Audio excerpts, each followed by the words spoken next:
Hello everyone.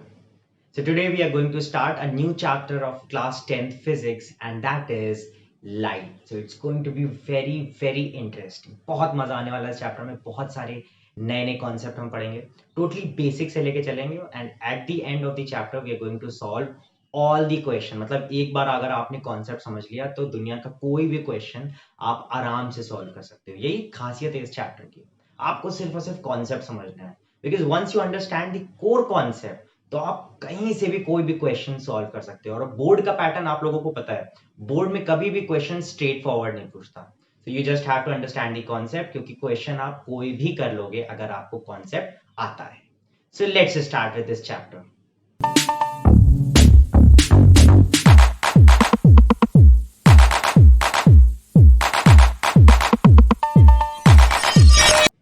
Okay, so let's start this chapter with some very interesting talk. कुछ interesting चीज से start करते हैं मैं आपको बस एक ही चीज बताना चाहूंगा and this is applicable for your life also कि it's not necessary that if you are right the other person is wrong मतलब जरूरी नहीं कि अगर आप सही हो तो इसका ये मतलब निकल रहा है कि दूसरा बंदा गलत है अब आप सोचोगे कि इस चीज का हमारे इस चैप्टर लाइट से क्या कनेक्शन है और डायरेक्ट कनेक्शन है सो अब बात करते हैं उस समय की जब लाइट के ऊपर कुछ एक्सपेरिमेंटेशन और रिसर्च की चीजें चल रही थी Now earlier it was believed that light is actually a ray.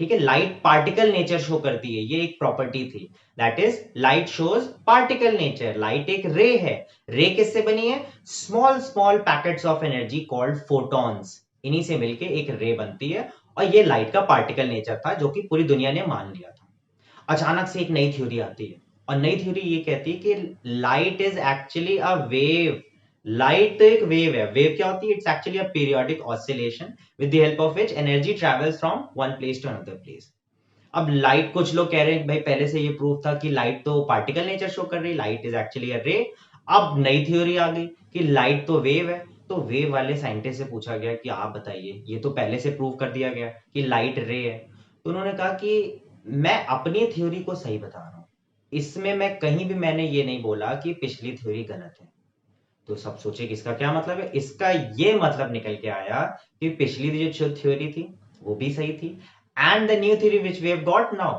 Is also correct और तब से ये माना जा रहा है that light is showing dual nature क्या होता है that sometimes light behaves as a ray and sometimes it behaves as a wave so ये थ्योरी है हमारी डुअल नेचर थ्योरी फिर से एक बार रिवाइज कर लेते हैं what is dual nature of light the dual nature of light is that it sometimes behaves as a ray and sometimes it behaves as a wave अब बहुत डेप्थ में हमें नहीं जाना है बिकॉज इसी की सारी चीजें आप क्लास 12th में ऑप्टिक्स में पढ़ोगे अभी हमें बस इतनी चीजें जाननी थी तो ये थी हमारी dual nature of light so now we will talk about the core concepts of this chapter जो स्पेसिफिकली हमें पढ़ना है अब यहाँ पे लाइट की दो इंपॉर्टेंट फिनोमेना जो हमें पढ़ना है one is reflection of light and the other one is refraction of light. So these are the two important phenomena which we will be studying very deeply in this chapter.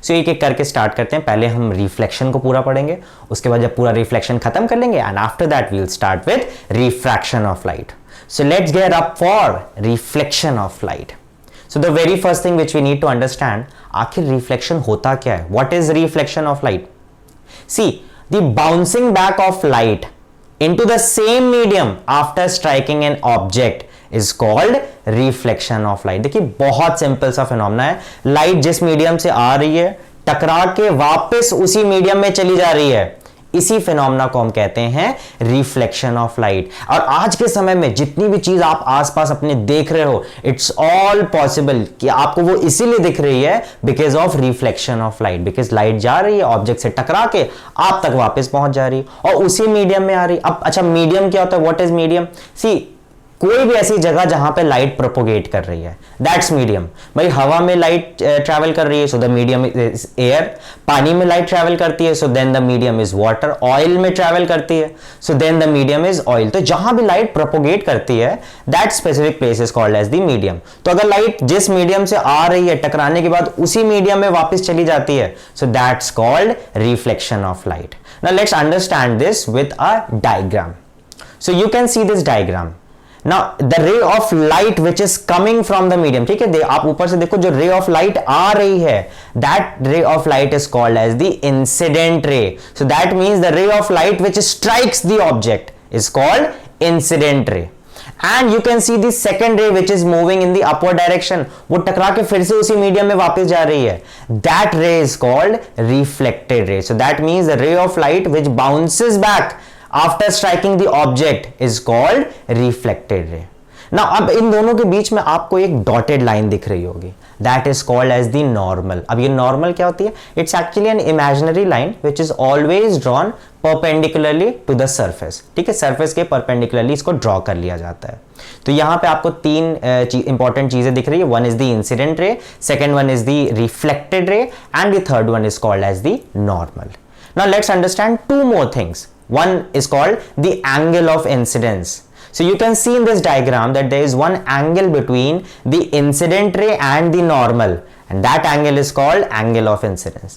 At the same time, there is one more angle between the reflected ray and the normal, and that angle is called angle of reflection. So ये कुछ important points हैं जो कि आपको पता होना चाहिए. आगे बढ़ते हैं अपने next topic पे, और next topic हमारा आता है laws of reflection. Now let's understand the laws. There are two laws of reflection. The first law states that the angle of incidence is always equal to the angle of reflection. So that means इस diagram में अगर आप देखोगे, if angle of incidence is I and angle of reflection is R, so I is equal to R. ठीक है, angle of incidence is equal to angle of reflection. Now let's move on to the second law. अब second law हमें ये कहता है that incident ray, reflected ray and the normal all lie in the same plane. ठीक है, मैं फिर से रिपीट कर रहा हूं, the incident ray, the reflected ray and the normal at the point of incidence all lie in the same plane. ये तीन के तीनों एक ही प्लेन पे फॉल करते हैं. So this is the second law of reflection, and these are very important basic चीजें आपको पता होना चाहिए. So this was the laws of reflection. Now it's time to move on to our next topic, and that is types of images. भाई दो type की image होती है, ये इसी को बस हमें पढ़ना है यहाँ पे, सिंपल सा है. First type is called as the real image and the second type is called as the virtual image. अब यहाँ पे एक बहुत बड़ा मिसकंसेप्शन है, हम सीधे नाम पे चले जाते हैं, लिटरल मीनिंग पे. रियल मतलब असली, सो रियल इमेज मीन्स असली इमेज. वर्चुअल मतलब नकली, तो वर्चुअल इमेज मीन्स नकली image, which is absolutely wrong. ठीक है, इस तरीके से कभी नहीं डील किया जाता है. Actually the types of images are named on the basis of type of intersection of rays. भाई इंटरसेक्शन जिस तरीके से हो रहा है उसी के बेसिस पे हम इमेज का नाम रख देते हैं. So that means let's come up to the definition of real image.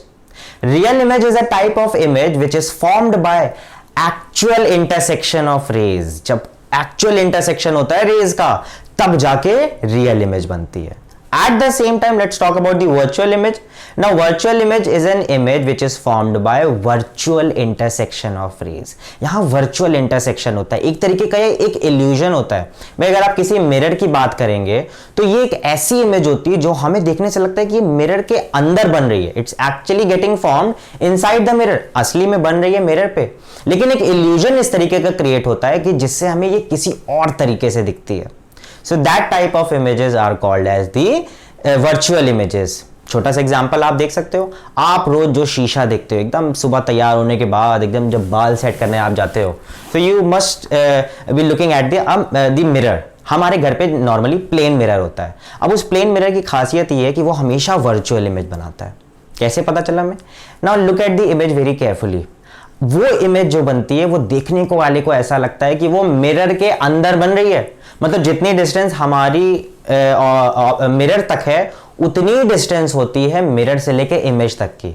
तो ये एक इल्यूजन क्रिएट होता है वर्चुअल इमेज में, और ऐसी इमेज को हम कहते हैं वर्चुअल इमेज. ठीक है, so the images which are formed by virtual intersection of rays are called as the virtual image. और भी पॉइंट ऑफ डिफरेंस है between real and virtual image. That is, real image की property ये होती है that it's always inverted.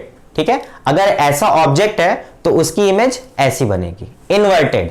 At the same time virtual image की ये property होती है that image is always erect. यहां पे इरेक्ट होती है, वहां पे इन्वर्टेड इमेज बनी, यहां पे इरेक्ट इमेज बन गई. एक और पॉइंट डिस्कस कर लेते हैं. See, real image can be obtained on a screen. That means जो पाथ ऑफ लाइट है, जहां पे भी इंटरसेक्शन होना है, आप वहां पे एक स्क्रीन लगा दो and you will get the image, क्योंकि एक्चुअल इंटरसेक्शन हो रहा है. But virtual image can not be obtained on a screen. इसको हम स्क्रीन पे ऑब्टेन ही नहीं कर रहे हैं, क्योंकि इनका इंटरसेक्शन ही वर्चुअली हो रहा है. So this was the difference between virtual image and real image. अगला जो हमारा टॉपिक आता है वो सीधे इसी से रिलेटेड है, and the next topic is called mirrors. Mirrors क्या होते हैं? Mirrors are actually object that on one side of it we have the reflecting surface and on the other side it's actually polished. मतलब एक ऐसा object जो कि एक तरफ से पॉलिश्ड हो और दूसरे तरफ से रिफ्लेक्शन का फिनोमेना वहां से देखा जाए, ऐसे ऑब्जेक्ट को हम कहते हैं mirror. Now mirrors are basically of two types. The first type is called as the plane mirror and the second type is called as the spherical mirror. Now with the help of the name itself we can easily understand कि plane mirror क्या होता है और spherical mirror क्या होता है. See if we talk about the plane mirror, the reflecting side is flat. So that means the type of mirror on which the reflecting surface is always flat and the other surface is polished is actually called a plane mirror. But in terms of the spherical mirror, as the name suggests, इनका reflecting surface ही spherical होता है, curved होता है. Sometimes it's bulged inwards and sometimes it's bulged outwards. ठीक है, कभी कभी ये अंदर की तरफ bulged होता है और कभी कभी ये बाहर की तरफ bulged हो सकता है. So these are the spherical mirrors. ठीक है. Now spherical mirrors के दो types होते हैं. The first type is called as the concave spherical mirror. See, अभी मैंने एक टर्म आपको बोला था, bulged inward. So the type of spherical mirror which is always bulged inwards is called as the concave spherical mirror. At the same time, the type of mirror in which the reflecting surface is bulged outwards is called as the convex spherical mirror. So ये basic difference था हमारा convex spherical mirror का और concave spherical mirror का. ये हमारा basic establishment था इस चैप्टर का. इतनी चीज आपको अच्छे से समझ में आनी चाहिए, क्योंकि अगर ये आ गई तो आगे की सारी चीजें आपको बहुत आसानी से समझने आ रही हैं. सो that's all in this video. यहां पे हम सिर्फ इतने बेसिक कॉन्सेप्ट्स को पढ़ेंगे. आई होप आपको सारी चीजें समझ में आई होगी. Now in the next chapter we will be discussing about the construction of the spherical mirror. So that's all in this video. Thank you everyone and have a wonderful day.